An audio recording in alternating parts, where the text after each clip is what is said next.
ಅಲ್ಲಿ ತಿರುಚಂದೂರು ರೋಡ್ನಲ್ಲಿ ಉರುವಿ ಅಂತ ಬರುತ್ತೆ. ಇವಾಗ ಇದು ಏನೋ ಪ್ಲೇಸ್ ಇದೆ, ಅಲ್ಲೇ ಒಳಗಡೆ ಪ್ಲೇಸ್ ಅಂದ್ನಲ್ಲ ಬಂದಿದ್ದೀನಿ. ಒಳಗಡೆ ಚರ್ಚ್ ಇದೆ, ಮೇರಿ ಇಲ್ಲಿದ್ದಾರೆ. ಬೀಚ್ಗೆ ಇದೆ, ಒಂದು ಸಗದ ಬೀಚ್ ಇದೆ.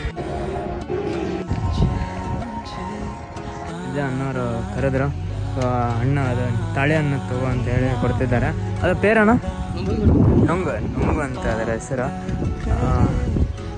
ತಗೋಣ ಪಾಪ. ಥ್ಯಾಂಕ್ಸ್ ಅಣ್ಣ. ಪಾರ್ಸಲ್ ಊಟ ಐತಿ ತಗೊಳ್ಳಿ ಅಂತೇಳಿ ಊಟ ಕೊಟ್ಟಿದ್ದಾರೆ. ಬೇಡ ಅಂತಂದ್ರು ಕೇಳ್ತಿಲ್ಲ, ಎಲ್ಲ ಊಟ ಮಾಡಿದ್ದೀನಿ ನಾನು, ಬೇಡ ಅಂತ ಹೇಳಿ. ಹಣ್ಣು ಎಲ್ಲ ಸಗದಾಗಿ ಜಾಸ್ತಿ ಕೊಟ್ಟರು.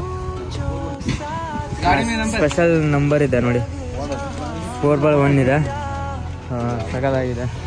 ಪಾಪ ಅಣ್ಣ ಬೇಡ ಅಂತ ಹೇಳಿದ್ರು. ಇಲ್ಲಿ ಯಾವ ಹೋಟೆಲ್ ಇಲ್ಲ ತೊಗೊಳ್ಳಿ ಅಂತೇಳಿ. ನಾನು ಒಂದು ವೇನಲ್ಲಿ ನೋಡ್ಕೊಂಡು ಬಂದೆ, ಬಟ್ ಯಾವ ಹೋಟೆಲ್ ಇದ್ದಿದ್ದಿಲ್ಲ. ಇವಾಗ ಮತ್ತೆ ಇಲ್ಲ ಅಂತ ಹೇಳ್ತಿದ್ದಾರೆ. ಅದಕ್ಕೆ ಇವಾಗ ಬೇಡ ಅಂತ ಹೇಳಿದ್ರು ಕೊಡ್ತೀನಿ.